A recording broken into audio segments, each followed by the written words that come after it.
Okay, welcome back to the At the Bar podcast. My name's Alex, and I'm going to be going solo today. It's another CrossFit review, another open workout review. Episode 6 of the podcast, CrossFit Open workout 18.3. I'm going to start off by running through the exercises that were in the workout and what the workout was. Then I'm going to talk a little bit about my feelings, the attempts that I made at the workout, and we'll sort of take it from there, really. So, to start off with, you had 14 minutes to do either 2 rounds as quickly as you could, or get as far into the workout as possible, so as many reps as possible, okay? The RX version, meaning the full version with the most sort of technical movements in it, you started off, you had to do 100 double unders on the skipping rope, which is where for every jump that you do, the rope has to pass underneath you twice. 20 overhead squats, which is where the bar is in a lockout position overhead and you squat with the crease of your hip going below the crease of your knee. That was at a weight of 52 kilograms for men. 100 double unders. Then you had to do 12 ring muscle ups. Gymnastic rings, you start at the bottom of the pull up and you basically you sort of do a version of a pull-up where you end up in the bottom of what would be like a tricep dip or a ring dip, and then you lock out your arms at the top. So you're going from full extension at the bottom into full extension at the top of the rings, okay? So you had to do 12 of those, then another 100 double unders. Then you had to do 20 dumbbell snatches at 22.5 kilos. Dumbbell snatch is when the dumbbell starts on the ground and you get it from ground to overhead in a single movement, alternating the arms of each rep. 20 of those, 100 double unders, and then 12 bar muscle ups. Exactly the same as the rings, but on the bar. Requires a little bit more strength, okay? So that's the RX version.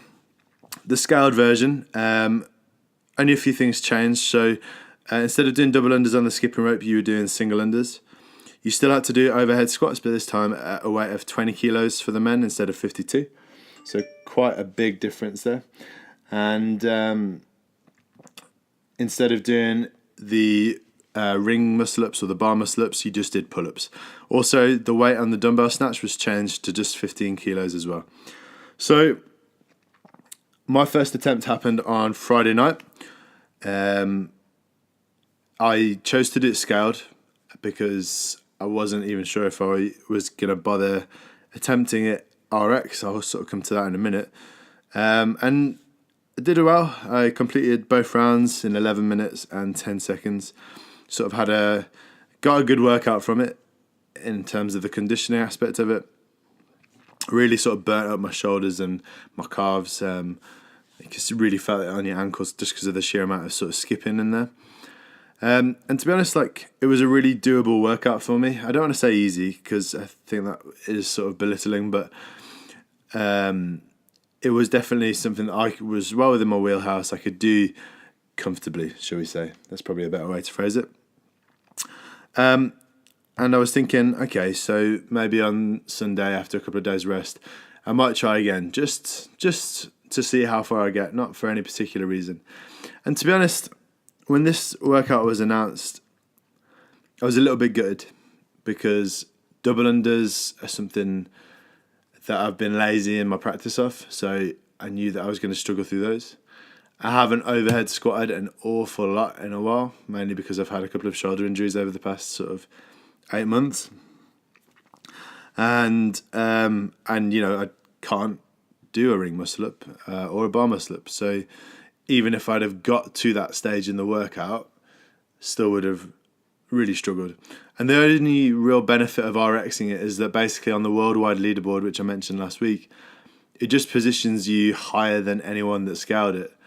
So a lot of people will have RX'd it and got into the ring muscle ups, and that would have been their total number of reps. So I'm a little bit conflicted in terms of what I felt was sort of morally correct in terms of my score, because realistically, the scaled version, the one that I completed on Friday night, that is representative of my fitness, whereas this second one, I got 136 reps, which is 1 round of double unders, the overhead squats, and then 16 double unders of the next set. So I think that gives me a lot of data in terms of what I need to go away and work on, which is fine. But it also sort of doesn't really represent my fitness, I don't think. It just represents my technical capabilities. And the Open for me is about where your fitness is at. And whilst, strength and skill are components of fitness, I just felt that the scaled workout was, more of a workout for me than the one yesterday. I'm not going to lie, when I was warming up, the double unders were not coming. The overhead squat felt really heavy. Like my 1 rep max on overhead squat is 70, which I did back in December. And I have no idea how I did that, because 52 every single time felt like a damn 1 rep max.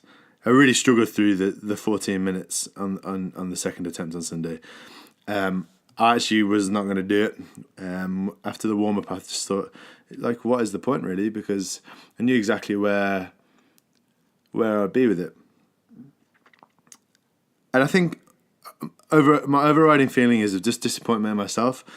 Simon, my head coach, has been telling me to work on double unders since I started CrossFit, which is, just under a year. And realistically, I didn't start working on them until 3 weeks out of the Open. So it's no wonder that I struggled through them. And I just think it's a reflection of the lack of work that I've put in. Whereas the other two, I was really quite pleased with, actually. I mean, maybe I didn't sound it after last week's, but that's just because I'm a bit competitive.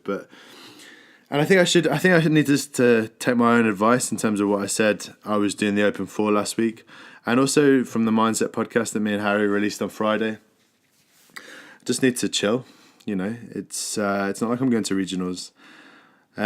I just feel like I know I can do better in terms of my preparation for this stuff. So I'm going to get straight on it. I already done my double under practice for today being Monday. And I'm going to, hammer them until, I'm as proficient as them as I can be. Mitch, who I mentioned last week as a competitor on the leaderboard, Mitch Hickenbottom, go and check out his YouTube videos. He's awesome. And Sai basically said to me to take the small wins and to just treat the 14 minutes as 14 minutes of double under practice and overhead squat practice. And they're right that that's how I should view it. So I think this week has given me a lot of things to go away and think about, basically. And I think I feel pretty down about it still, but we go again next week. So there's plenty of chances to sort of rectify this and rectify my mindset on it. I'm just trying to be honest about where I feel. So in terms of next week, you know what? I've actually been pretty on point with my guesses so far. So obviously after 18.1 with my shoulder injury, I wanted something that didn't involve any overhead work, and I got it. And then after 18.2, I wanted like a chipper workout where you had to just do chip away at the reps, and this was certainly that. So far, I will check, but so far I don't think anyone in the world has managed to complete 2 rounds RX. I think at the moment the closest is a guy called Noah Olsen, who was 4th fittest man in the world last year. Really awesome competitor, and I think he finished with 7 bar muscle ups left to get. So that in itself is an incredible achievement. I'm just checking now. What do I want next week? I would love...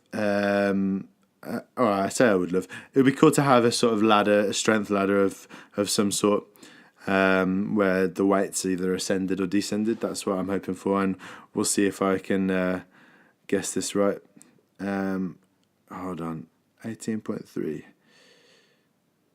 I don't think that's correct, is it? A couple of...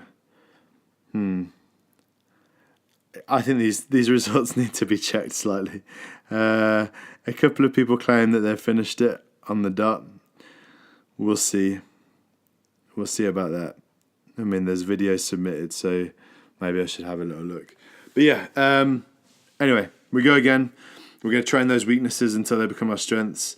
If you want to find Mitch, he's on YouTube at Mitchell Hickenbottom. H-I-C-K. Ooh. Hickinbottem. You can find myself on Instagram, as always, at Rise Fitness UK, or at my personal account at aparkinson_UK. And you can find Harry at HMPT Coaching. We'll be back later in the week with another episode. Joint episode. Not sure what we're talking about just yet, but we'll get that recorded and get that out to you in good time. Other than that, keep being awesome. Any questions or topics you want on the show, remember, email us anytime to the ATB podcast at gmail.com. Put the word topic in the headline and we'll answer it on one of our shows. Thanks a lot for listening, guys. Have a great week.